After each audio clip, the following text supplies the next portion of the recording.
మనం ఇంట్లో బట్టలు మడత పెట్టేటప్పుడు ఇలాంటి చిన్న చిన్న టిప్స్ తోటి ఇలా పాకెట్ ఫోల్డింగ్ చేసినట్లయితే చూడడానికి చాలా నీట్గా కనిపిస్తాయండి. అలాగే ఐరన్ కూడా అస్తమానం అవసరం లేదు. అండ్ అలాగే మీరు దేని గురించి అయితే తీస్తారో అదొక్కటే మాత్రమే వస్తుంది, మొత్తం అన్నీ పడిపోకుండా ఉంటాయి.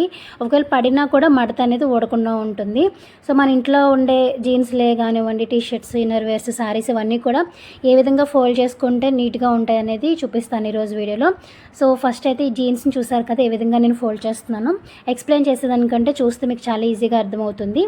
ఈ విధంగా ఫోల్డ్ చేసుకున్నట్లయితే ఇది కింద పడినా కూడా మీకు ఫోల్డింగ్ అనేది ఊడదండి. అదేవిధంగా బెడ్షీట్ కూడా అంతే. బెడ్షీట్ మామూలుగా ఇక్కడ వరకు ఇలానే ఫోల్డ్ చేసుకున్న తర్వాత దీన్ని ఇంకొక మడత వేసేసుకుని బెడ్షీట్స్ విడిగాని అలాగే పిల్లో కవర్స్ విడిగా పెట్టామనుకోండి, ఒక్కొక్కసారి కవర్స్ కనిపించకుండా ఉంటాయి కదా, అలా కాకుండా దీంతో పాటే ఫోల్డ్ వేసుకున్నాం అనుకోండి, చూడడానికి నీట్గా ఉంటుంది. అలాగే పిల్లో కవర్స్ గురించి మళ్ళీ ప్రత్యేకించి వెతుక్కోని అవసరం లేదండి, ఎక్కువ స్పేస్ కూడా ఆక్యుపై చేయదు. ఫస్ట్ అయితే ఇలా ఓపెన్ ఉన్న వైపు పెట్టేసుకుని తర్వాత క్లోజ్ ఉన్న వైపుని ఈ మధ్యలోకి ఇలా పెట్టేసుకోవాలి. చాలా నీట్గా ఉంటుందండి పాకెట్ ఫోల్డింగ్ అనేది. మనం ఏదైతే తీస్తామో అదే మనకి వస్తుంది బయటికి, మొత్తం అన్నీ పడిపోకుండా ఉంటాయి.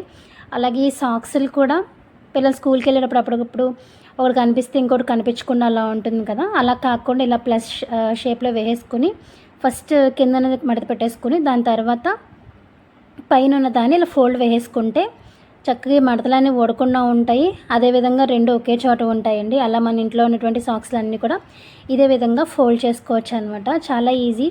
మెయిన్ పెద్ద పెద్ద వాటికంటే ఇలా చిన్న చిన్నవే మడత పెట్టడం కష్టం. మనం ఎంత మడత పెట్టినా మడత ఊడిపోతూనే ఉంటుంది. అలాగే ఒక్కొక్కసారి కనిపించకుండా కూడా ఉంటాయి. సో అలా కాకుండా దీన్ని మనం ఈజీగా ఇలా ఫోల్డింగ్ అనేది వేసుకోవచ్చండి. ప్రతిదీ అంతే, మనం ఫోల్డ్ చేసుకున్నప్పుడు నీట్గా ఫోల్డ్ చేసుకుని చేత్తో ప్రెస్ చేసుకుంటూ చేసామంటే అస్తమానం ఐరన్ చేయించాల్సిన అవసరం లేదండి. ఒక 5-6 సార్లు లేకపోతే కొన్ని ఎక్కువ సార్లు కట్టుకున్న తర్వాత మనం ఒకసారిగా ఐరన్ అనేది చేయించుకోవచ్చు. ప్రతిసారి ఐరన్కి మనీ ఇవ్వాలన్నా కూడా ఈ రోజులు ఎక్కువే తీసుకుంటున్నారు కదా. అలాగే శారీ పెట్టికోట్స్ కూడా చూస్తున్నారు కదా, ఇలా 4 మడతలు వేసేసుకున్న తర్వాత చేత్తో నేను ఇలా ప్రెస్ చేసేసిన తర్వాత మీకు ఎంత చిన్న మడత కావాలో దాన్ని బట్టి మీరు ఫోల్డింగ్ అనేది వేసుకోవచ్చు. ఫస్ట్ అయితే ఓపెన్ ఉన్న వైపు మడత పెట్టుకుని తర్వాత క్లోజ్ ఉన్న వైపుది దాని మధ్యలోకి ఇన్సర్ట్ చేసేయడమే. అదేవిధంగా చిన్నపిల్లల లోయర్స్ అండి, పిల్లల బట్టలు కూడా అంతే కదా, మనం ఎంత ఫోల్డ్ చేసినా కూడా ఊడిపోతూ ఉంటాయి, మెస్సీగా కనిపిస్తూ ఉంటుంది మనం ఎంత నీట్గా చేసినా కూడా. అలా కాకుండా ఇలా పాకెట్ ఫోల్డింగ్ చేసుకున్నట్లయితే చాలా బాగుంటుంది, చూడడానికి నీట్గా ఉంటుంది, ఐరన్ చేసినట్టుగాను ఉంటుంది. సో ఈ విధంగా ఫోల్డ్ చేసుకొని దీని మధ్యలోకి ఇలాగా ఇన్సర్ట్ చేసేసుకోవడమే. మీలో ఎవరికైనా టిప్స్ నచ్చినట్లయితే ప్లీజ్ లైక్ చేయండి. అందరూ వీడియోస్ చూస్తున్నారు కానీ ఎవరు లైక్ చేయట్లేదు. అలాగే మెన్స్ షర్ట్స్ అండి, ఇవి అస్తమానం మనం ఐరన్ చేపిస్తూ ఉంటాం కదా, ఇవి కూడా ఫోల్డింగ్ అనేది ఊడిపోతూ ఉంటుంది, ఒకటి తీస్తే ఇంకోటి పడిపోవడం అలాంటివి జరుగుతూ ఉంటుంది. అలా కాకుండా ఈ విధంగా ఫోల్డ్ చేసుకోవచ్చు. ఇలా చిన్న చిన్న ఇన్నర్ వేర్స్ కూడా చక్కగా ఈ విధంగా ఫోల్డ్ చేసుకుంటే నీట్గా ఆర్గనైజ్ అనేది చేసుకోవచ్చు. చూసారు కదా ఏ విధంగా మనం ఎంత పడేసినా కూడా ఆ ఫోల్డింగ్ అనేది ఊడదు. నెక్స్ట్ వచ్చేసి టీషర్ట్స్ అండి, ఇలా మధ్యలోకి ఇలా ఫోల్డ్ చేసుకుని ముందు క్లోజ్ ఉన్న వైపుని తీసుకొచ్చి తర్వాత ఓపెన్. మీరు మనకి ఎంత చిన్న ఫోల్డింగ్ కావాలంటే దాన్ని బట్టి దీన్ని ఎన్ని మడతలైనా వేసుకోవచ్చండి. ఇది ఒక రకం. అయితే మనం ఎక్కడికైనా జర్నీ చేసినప్పుడు అలాంటప్పుడు ఒక లోయర్ టీషర్ట్ అలా పేర్ చేసుకుని తీసుకెళ్తాం కదా, అలాంటప్పుడు రెండింటిని కలిపి కూడా ఫోల్డ్ చేసుకోవచ్చు. అది ఏ విధంగా అనేది చూపిస్తాను. ఫస్ట్ అయితే విడివిడిగా చూపిస్తున్నాను, మనం ఇంట్లో అల్మారాలో పెట్టుకోవడానికి చూపిస్తున్నాను. చూస్తున్నారు కదా, ఈ విధంగా లోయర్స్ అనేవి ఇలా పెట్టేసుకోవచ్చు.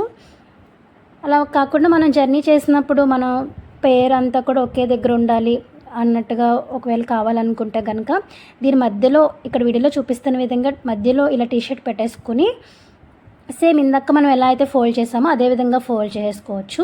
దీని మధ్యలో ఇన్నర్ కూడా పెట్టేసుకుంటే సరిపోతుందండి, ఈజీగా తీసేసుకోవచ్చు అనమాట. అస్తమానం ఇంకా నెత్తుకునే పని ఉండదు, టీషర్ట్ ఎక్కడుంది, లోయర్ ఎక్కడుంది, అదేవిధంగా ఏది వేసుకోవాలన్న కన్ఫ్యూజన్ కూడా మనకు ఉండదు.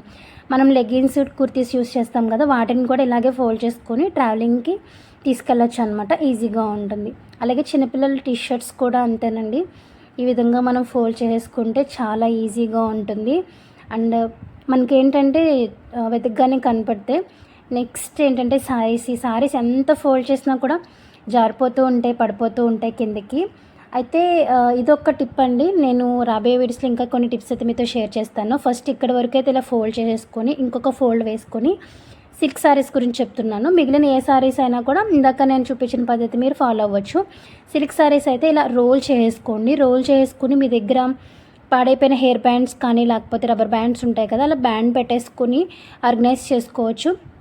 కార్డ్బోర్డ్స్ ఉంటాయి కదా మన దగ్గర, అలాంటి కార్డ్బోర్డ్స్లో సిల్క్ శారీస్ ఓన్లీ మీరు ఇలా ఆర్గనైజ్ చేసుకోవచ్చు. లేదు అంటే నార్మల్గా వేరే శారీస్ లైక్ పట్టు కాటన్ శారీస్ అయితే కనుక ఇందాక వరకు మనం ఏదైతే మెథడ్ ఫాలో అయ్యామో మీరు అలా కూడా ఫాలో అవ్వచ్చు.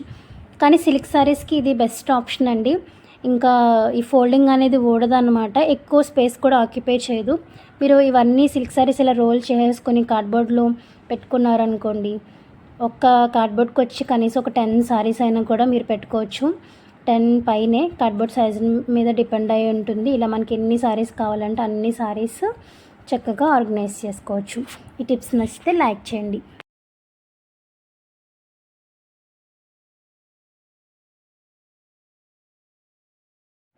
నెక్స్ట్ వచ్చేసి టవల్స్ అండి. నార్మల్ టవల్స్ అయినా టర్కీ టవల్స్ అయినా ఏవైనా కూడా ఇదే విధంగా ఫోల్డ్ చేసుకోవచ్చు. మ్యాక్సిమం అందరిలో ఉండే బట్టలన్నీ కూడా ఎలా ఫోల్డ్ చేయాలని చూపించాను. సో వీడియో నచ్చితే లైక్ చేయడం మర్చిపోవద్దు. నేను మళ్ళీ ఒక మంచి వీడియోతో మేము ముందుకు వచ్చేస్తాను. మనం రోజు ఇదే విధంగా ఆర్గనైజ్ చేసుకుంటే ఇల్లు అనేది ఎప్పుడూ కూడా నీట్గా ఉంటుంది. Thanks for watching. Bye bye.